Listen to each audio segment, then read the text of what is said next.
Hello good morning साथीहरू। हजुरहरूको दिन कसरी चलिरहेछ? मेरो चाहिँ दिन यसरी नै चलिरहेछ। बजारमा आएदेखि त होइन काम छैन, यो बाटो बस्यो, यो पेपर काट्यो, बाटो बस्यो, यस्तै छ। मेरो चाहिँ दिन यसरी नै चलिरहेछ। हजुरहरूको कसरी चलिरहेछ? है बजारमा काम छैन, यस्तै छ, बसेर खाइन्छ, काम छैन, जङ्गल जानु परेको छैन, दाउरा खोज्नु जानु परेको छैन, यसरी बसिया छ। यस्तै काम छ हो मेरो त। के गर्नु, युट्युब हेरेर सिक्यो, यस्तरी बाट्यो, यो चाहिँ यस्तो गऱ्यो, यस्तरी बाट्यो, यस्तै कामहरू चलिरहेछ क्या मेरो चाहिँ। बल्ल भर्खर चेरी बनाएको, यो चाहिँ रुपियाँको ट्याब्लेट छ साथीहरूलाई। 100 बनायो भने 100 हुन्छ। अनि यसको चाहिँ धुलो चाहिँ यस्तो हुन्छ है, धुलो चाहिँ यस्तो हुन्छ। अनि यो काँचो पेपर हो।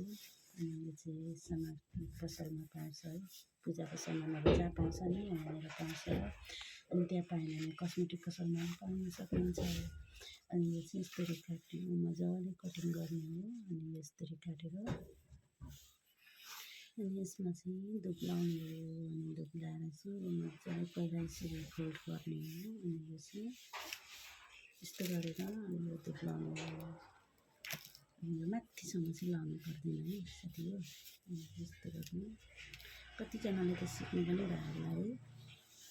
मैले भर्खर सिकेको युट्युब हेरेर। अनि काठमाडौँमा पहिला बहिनीहरूले गर्थ्यो क्या, वहाँनिर बहिनीले तालिम गरेको थियो। बहिनीले पनि अनि बहिनीसँग पनि एक दुईवटा सिकेँ पनि मैले। अनि यहाँ आएर चाहिँ युट्युब हेरेर फेरि सुरु गरेँ मैले चाहिँ यो।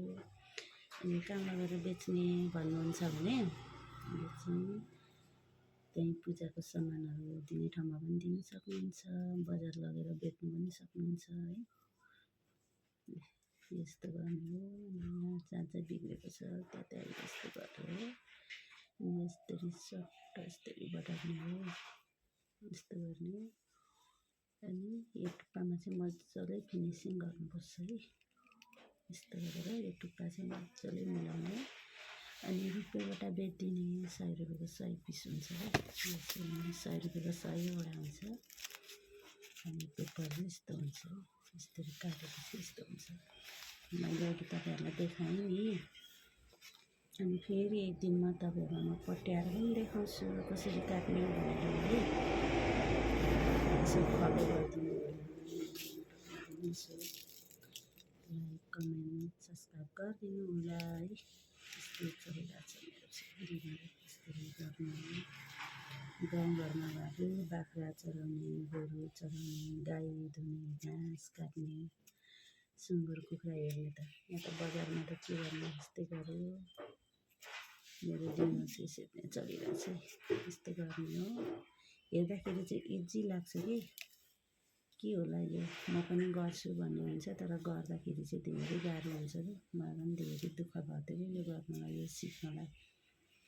सिकिसकेपछि चाहिँ फेरि केही जस्तो नलाग्ने क्या, इजी लाग्ने क्या बटार्नु।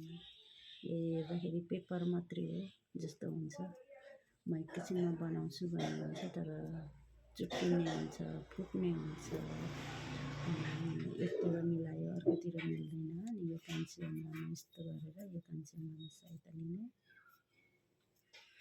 अनि त्यसपछि चाहिँ यस्तो गरेर अनि अब यहाँ जुन भाग हुन्छ नि यो भाग, अनि यो यस्तो गरिदिन्थेँ कि यस्तो गरेपछि चाहिँ यस्तो गरेपछि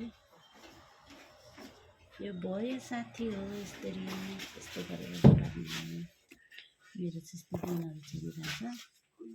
यस्तो गरेर म चाहिँ सप्ताहबारमा यस्तै गर्छु। म चाहिँ दिनको यस्तो हिजो पनि मैले कति धेरै बनाएको छु। हिजो मैले बनाएको छु यहाँनिर चाहिँ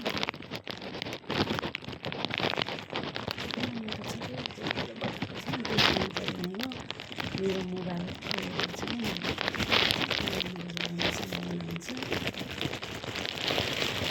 अनि म चाहिँ यसरी बनाउँछु साथी हो। यो चाहिँ यसमा चाहिँ 100 रुपियाँको हो। यसरी बनाउने अनि बजारमा लगेर बेचिदिने हो। यसरी बनाउनु होला तपाईँहरूले पनि मजाले बाँधेर यसो गर्छु बसी गरेर गर्नु पऱ्यो। बसेर दुःख त गर्नु परिहाल्यो। त्यतिकै त अब तँलाई पैसा भनेर कसैले पनि दिँदैन। अनि आफ्नो अब सेभ गरेर बस्यो भने 1 रुपियाँ 2 रुपियाँ पैसाको मुख पनि देखिन्छ। कसैको आश पनि गर्नु पर्दैन। कसैले कमाएर मलाई त यही कमाउने मान्छे छ, मलाई त दिन्छ भनेर बसिराख्नु पनि परेन। आफूले यसरी सिपहरू सिकेको थियो भने 1-2 रुपियाँ पैसा आउँछ। मलाई चाहिँ त्यस्तो लाग्छ। कमाएर दिने मान्छे मेरो त कोही पनि छैन। मैले एक्लै दुःख गर्नुपर्छ। मेरो छोराहरूलाई पढाउनु पऱ्यो, खानु दिनु पऱ्यो। म चाहिँ यसरी नै गर्छु।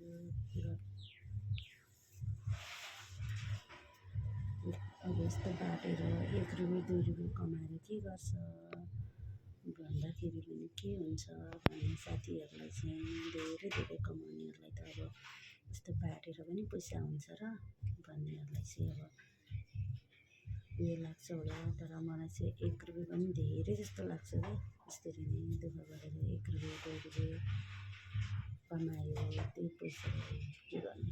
यस्तै छ जिन्दगीहरू।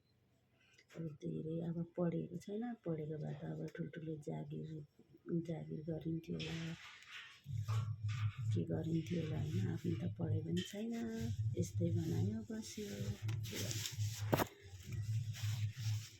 भाग्य खोटो हो कि के खोटो हो मलाई पनि थाहा छैन। भाग्य नै यस्तो होला नि। यस्तै दुःख गर्नु परेछ, यस्तै दुःख गर्नु खायो। कमाएर दिने मान्छे कोही छैन। आफैले दुःख गरेर कमाएको छ। एउटा छोरा छ, छोराको लागि दुःख गरेको मैले के गर्नु। यसो कपीहरू किन्नुहुन्छ कि भनेर यस्तो कामहरू सिकेको बच्चाको लागि।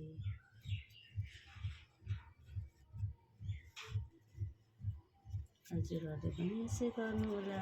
त्यतिकै नबसी नराख्नु होला। सानो बच्चा छ भने पनि बच्चा सुतेको टाइममा पनि यो काम गर्न सक्नुहुन्छ।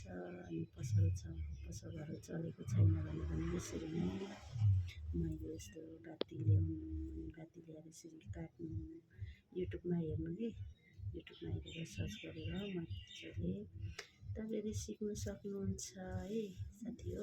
मैले चाहिँ त्यस्तै गरिरहेको छु है। मेरो दिन यसरी नै चलिरहेछ के गर्नु।